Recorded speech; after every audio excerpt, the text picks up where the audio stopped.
साथियों नमस्कार।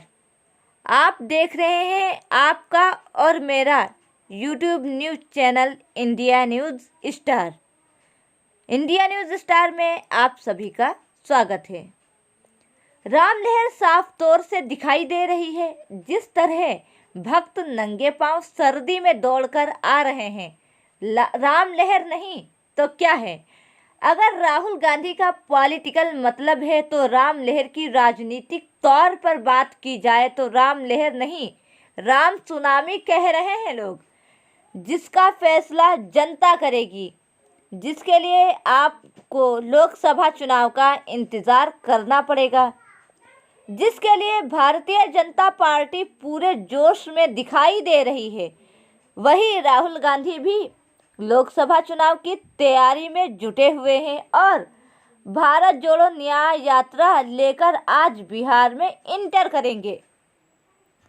जिस तरह केंद्रीय गृह राज्य मंत्री अजय मिश्रा टेनी की लोकप्रियता बढ़ रही है, जनता का आकर्षण और समर्थन भी हासिल कर रहे हैं और मोदी सरकार का तो पूरे विश्व में डंका बज ही रहा है। लेकिन 3 अक्टूबर 2021 में हुए तिकोनिया कांड में केंद्रीय गृह राज्य मंत्री अजय मिश्रा टेनी का पूर्ण रूप से जोरदार विरोध हुआ, किंतु विपक्षी पार्टियों को भारतीय जनता पार्टी के सामने मुंह की खानी पड़ी। आगामी लोकसभा चुनाव नज़दीक है। चुनाव को लेकर आज हम चर्चा करेंगे केंद्रीय गृह राज्य मंत्री अजय मिश्रा टेनी के साथ खास बात। पिछले 2 लोकसभा चुनाव में आपने भारी जीत हासिल की।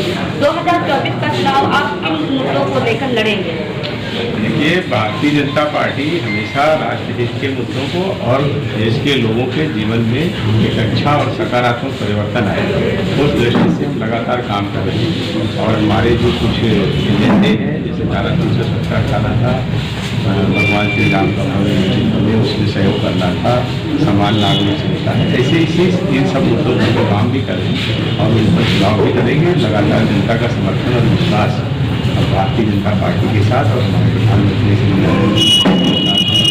उत्तर प्रदेश में भी 80 लोकसभा और पूरे देश में 400 से ज़्यादा लोकसभा की सीटें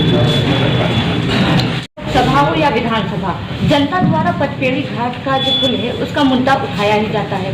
पचपेड़ी घाट के जो पुल है उसके निर्माण की कितनी संभावनाएं हैं? देखिए, जनता के द्वारा नहीं उठाया जाता था। ये पहले के कुछ नेता थे जो शिलान्यास भी कर देते थे पचपेड़ी घाट के पुल का, और कई चुनाव केवल यही कह करके जनता को झूठ बोल करके कि यहाँ पचपेड़ी घाट का पुल बनेगा।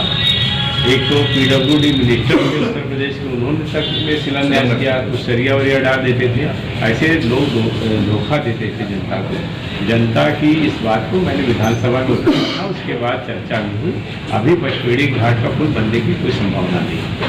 क्या आवश्यकता आन पड़ी कि अंग्रेजों के ज़माने के तीनों दांडिक कानूनों को बदलकर नए कानूनों में बदला गया? भारतीय न्याय में क्या परिवर्तन होने की और नए संभावना है और नए कानून की क्या विशेषताएं हैं?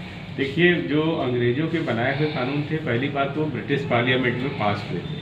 हमारा देश 1947 में आज़ाद हो गया, तो हमारे देश का कानून हमारे देश में लागू होना चाहिए था, लेकिन नहीं हुआ। दूसरा जो सबसे बड़ा कारण है, जैसे इसका नाम है भारतीय दंड संहिता, ये लोगों को दंड देने के लिए किया गया था। और जैसे उनकी प्राथमिकताएं, उन्होंने रेल की डकैती, धरना प्रदर्शन, राजद्रोह ऐसे प्राथमिकता पर रखे थे। महिलाओं के साथ अपराध या हत्या जैसे जो जघन्य अपराध हैं, उनको उन्होंने बहुत दूर रखा था। 302, 376 ऐसे बहुत पीछे ले गए थे अध्यापक। अभी हमारे देश में ज़रूरत है कि लोगों को न्याय मिले, इसके लिए भारतीय न्याय संहिता भी लाए हैं और उसके साथ साथ भारतीय नागरिक अपना अधिकार संविदा भी लेकर आए, जो CRPC की जगह पर आई है।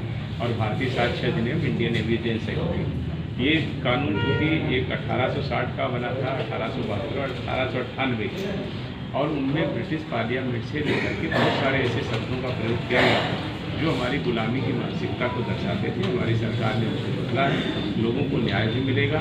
एविडेंस में भी हमने जो है डिजिटल सारा फॉर्म पे किया है, फॉरेंसिक रिपोर्ट जरूरी है सरकार से, जो अधिक जनजा की दूरभूमि उनमें फॉरेंसिक एविडेंस और मौके का स्थल का फॉरेंसिक टीम जाँच भी करेगी। इस दृष्टि से लोगों को न्याय भी मिलेगा और जो अपराधी हैं उनको दोषी सिद्ध करके उनको सज़ा भी मिलेगी। ऐसी सारी व्यवस्थाएं हैं और समय के अंदर ही तो ज़्यादा से ज़्यादा एक केस को समाप्त होने में 3 वर्ष से अधिक का समय नहीं लगेगा।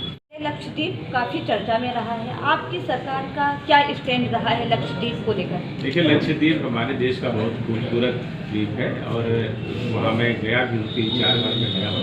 बहुत सुंदर जगह है और अभी प्रधानमंत्री जी भी गए थे और प्रधानमंत्री जी गए वहाँ पर, उन्होंने कुछ समय बिताया जिसके कारण उनकी जो तस्वीरें हैं उनको लेकर के देश और दुनिया के लोग आकर्षित हुए।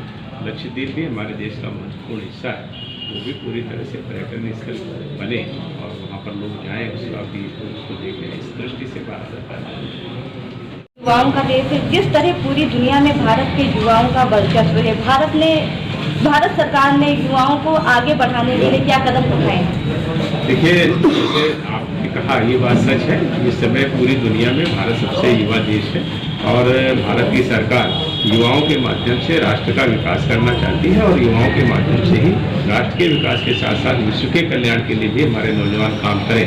उस दृष्टि से हमारी सरकार ने नई राष्ट्रीय युवा नीति बनाई है जिसमें शिक्षा, स्वास्थ्य, समन्वय, रोजगार और उनके अंदर नेतृत्व की क्षमता को विकसित करना, इन लक्ष्यों को लेकर के हम युवाओं को सजग भी कर रहे हैं, उनको एक विश्व नागरिक के रूप में तैयार भी कर रहे हैं, उनको स्किल भी। सर, महिला सशक्तिकरण को लेकर आपकी सरकार की आगामी योजनाएं क्या हैं? देखिए, महिला सशक्तिकरण की आप बात अगर करें तो 2014 के बाद हमारी सरकार ने निरंतर महिलाओं का सशक्तिकरण को इस दृष्टि पे तो काम किया ही है, लेकिन उसके साथ साथ प्रधानमंत्री हमेशा कहते हैं कि महिलाओं का विकास नहीं है, महिलाओं का सशक्तिकरण नहीं, महिलाओं के माध्यम से और महिलाओं के नेतृत्व में देश का विकास करना है और देश का सशक्तिकरण करना है। उस दृष्टि से हमने पोषण से लेकर के टीकाकरण, उनके स्वास्थ्य संबंधी समस्याएं, शौचालय, गैस का देना जिससे उनके स्वास्थ्य पर प्रतिकूल प्रभाव पड़ता था, उन सब चीज़ों को भी हमने काम किया है कि जिससे उनका स्वास्थ्य अच्छा हो, शिक्षा उनको अच्छी मिले, उस दृष्टि से भी काम किया है। रोजगार में भी उतरे, स्वयं सहायता समूह के साथ साथ इस समय फौज में भी हैं, पुलिस में भी हैं, महिलाओं की एक बड़ी संख्या वैज्ञानिक के तौर पर भी काम कर रही है। प्रत्येक क्षेत्र में महिलाएं बढ़ चढ़ करके काम कर रही हैं और अब आज ये नहीं लगता है वो उत्कृष्टता से कर रहे हैं। उन्होंने अपनी क्षमता का परिचय दिया है। हमारे देश का पूरी तरह से मानना है, अभी जैसे हम लोकसभा और विधानसभा में भी महिलाओं के लिए 33% आरक्षण लेकर के आए हैं, उस दृष्टि से सरकार का पूरी तरह से मानना है कि हमारे देश का विकास होगा जब महिलाएं सशक्त होंगी, महिलाएं नेतृत्व करेंगी। महिलाओं के नेतृत्व में ही हमारे देश का विकास इस प्रकार। सर, डिजिटल सर्टिफिकेट आवश्यक चीज बन गई है, कैरियर की संभावनाएं कितनी है, भारत ने किस प्रकार प्रोग्रेस किया?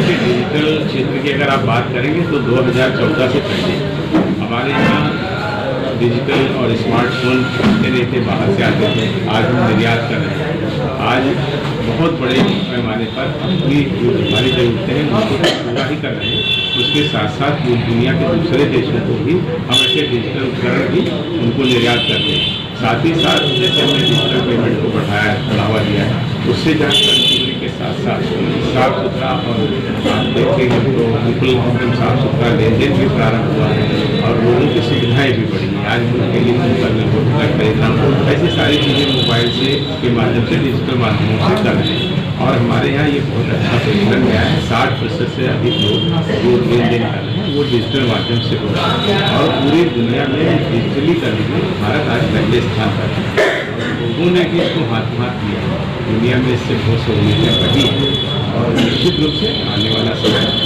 डिजिटल काम करें।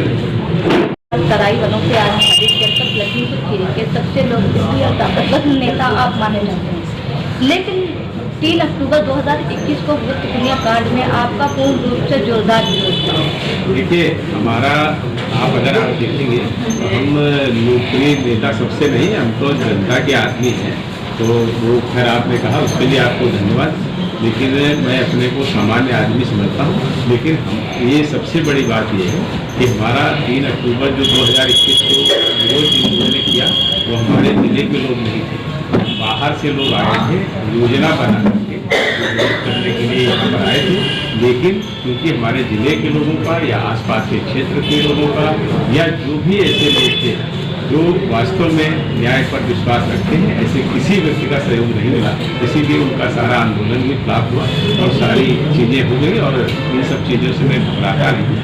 बहुत सारे लोग आरोप लगाया करते हैं, बहुत सारे लोग अपनी अपनी बातें खड़ा करते हैं, लेकिन जब सच्चाई है तो सच्चाई के साथ रहने में हम कभी कोई समस्या नहीं आती है। जो भी आरोप होते हैं उनका निर्भीकता से सामना करने की ताकत तो ईश्वर ने दी है और उसी का परिणाम कि आज सारी चीज़ों से चाहे जितने जो भी आरोप लगाए, लेकिन आज कोई भी ये नहीं कह सकता कि मेरे मुझको किसी तरह से ये कहने को तो कोई भी व्यक्ति ये कहे वहाँ पर मैं ऐसे किसी के पास कुछ कहने को कुछ नहीं है। लेकिन ये जरूर है कि जो मठाधीश लोग हैं उनको तकलीफ हमसे होती है, क्योंकि मैं लोगों से जुड़ा हूँ। कमज़ोर वर्ग के साथ खड़े रहना मेरा हमेशा से स्वभाव रहा है।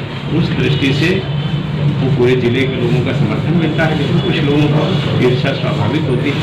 वही लोग बार बार पूछा करते हैं, वो कैसे पूछते हैं, हाले दिल क्यों पूछते हैं लोग मुझसे बार बार, हाले दिल क्यों पूछते हैं लोग मुझसे बार बार, कह चुका हूँ अच्छे अच्छों से बहुत अच्छा। के लिए सरकार ने कौन से महत्वपूर्ण कदम? अभी देखिए बहुत सारे कदम हमने उठाए हैं और उसका प्रभाव भी आपने देखा है। किसान क्रेडिट कार्ड से लेकर के हम लोगों ने कि कम ज़मीन में अधिक फसल हो, फसल का पूरा दाम मिले, अगर फसल खराब होती है तो उसका मुआवजा भी मिले, और उसके साथ साथ हमने जैविक खेती में और खादों के पेस्टिसाइड का प्रयोग कम हो, ड्रोन से दवाओं का छिड़काव हो। लोग अगर अपनी फसलें बाहर बेचना चाहते हैं तो मंडी क्षेत्र से बाहर ही नहीं पूरे देश से भी अगर बाहर ले जाना चाहते हैं, उस दृष्टि से सरकार निरंतर काम कर रही है और आज पूरी दुनिया में भारत कृषि के क्षेत्र में अग्रणी देश के रूप में उभर रहा है। कई चीज़ों में उत्पादन में 1 नंबर और 2 नंबर पर किसानों की स्थिति में बड़ा हुआ। सर आप अपने राजनीतिक जीवन को किस तरीके से आप देखते हैं? देखिए हमारा कोई राजनीतिक जीवन नहीं, मैं सामाजिक व्यक्ति था। राजनीति में अगर आप ये देखें कि चुनाव लड़ने से जो राजनीति से जुड़े तो अलग विषय है, नहीं तो राजनीति मैं जानता नहीं, ना राजनीति से मेरा कोई वास्ता रहा है। हम तो सीधे सामान्य आदमी हैं। साधारण रूप से लोगों की सेवा कैसे हो, हमारे लोगों के जीवन में कैसे अच्छे परिवर्तन आए, हमारा क्षेत्र कैसे आगे, उसी दृष्टि से